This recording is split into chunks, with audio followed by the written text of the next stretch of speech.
Ūdens nozīme organisma attīrīšanā. Kāpēc ūdens jādzer no rīta tukšā dūšā? Pēc nakts miega ķermenis atrodas nelielā dehidratācijas stāvoklī, jeb atūdeņojies. Šķidrums tiek zaudēts elpojot, svīstot un ar urīnu.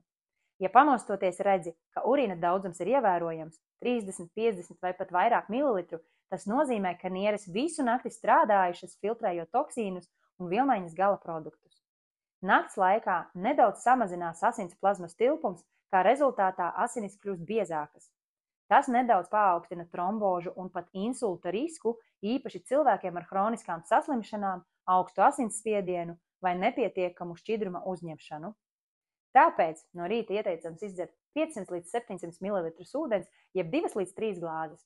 Tas palīdz rehidrēt organismu, atmodina gremošanas sistēmu, aktivizē vielmaiņu un atbalsta aknu un nieru darbību. Vislabāk būs dzert tieši siltu ūdeni ap 36–38 grādiem, jo tas ir saudzīgāks gremošanas traktam un uzsūksies nedaudz ātrāk. Bet svarīgākais ir, lai tas būtu tīrs, dzīvs ūdens. Ūdens un toksīnu izvadīšana. Mūsdienu pārtika satur daudz rūpnieciski apstrādātu sastāvdaļu – krāsvielas, konservantus, aromatizētājus, transtaugskābes un tā tālāk. Pat ja šīs vielas tiek uzskatītas par drošām nelielos daudzumos, ilgstoša lietošana katru dienu rada papildus slodzi aknām un nierēm. Un ūdens šeit ir viens no galvenajiem sabiedrotajiem.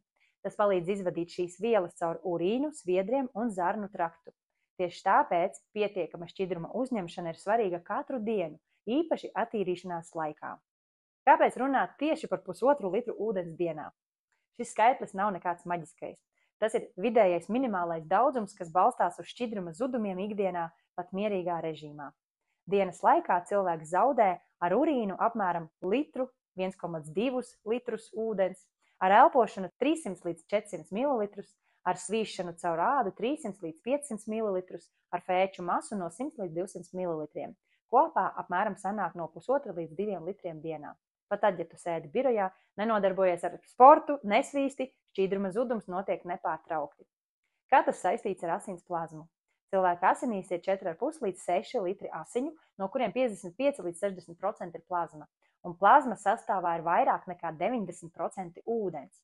Tātad ūdens trūkums organismā tiešā veidā ietekmēs plazmas apjomu, padarot asinis biezākas, palēninot cirkulāciju un samazinot spēju piegādāt skābekli un barības vielas šūnām. Plazmas samazināšanās rezultātā palielināsies asins viskozitāte, pieaugs slodze uz sirdi, samazināsies nieru filtrācija un palielināsies toksīnu izvadīšana. Kāpēc runāt tieši par ūdeni, nevis par sulām, zupām un kafiju? Jo tīrs ūdens uzsūcas tieši un ātri bez nepieciešamības to sagremot.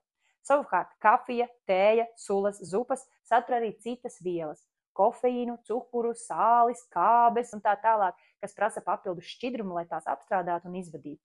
Tāpēc ieteikums 1,5 litrs dienā attiecas tikai uz tīru negāzētu ūdeni. Vēl labāk, ja tas ir strukturēts, mineralizēts, dzīvs vai bagātināts ar antioksidantiem.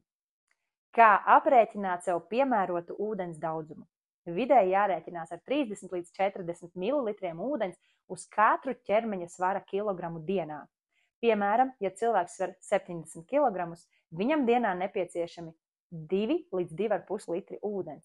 Tiem, kam ir liekais svars, šis skaitlis var būt nedaudz mazāks, jo taukaudos ir maz ūdens un tie neskaitās kā aktīvi ūdens patērētāji. Kāpēc dažiem vajag vairāk ūdens? Pirmkārt jau fiziskās aktivitātes laikā šķidruma zudums palielināsies. Karstā laikā zaudējam vairāk ar sviedriem, slimību, drūģa caurējas laikā vajadzība pēc ūdens strauji aug.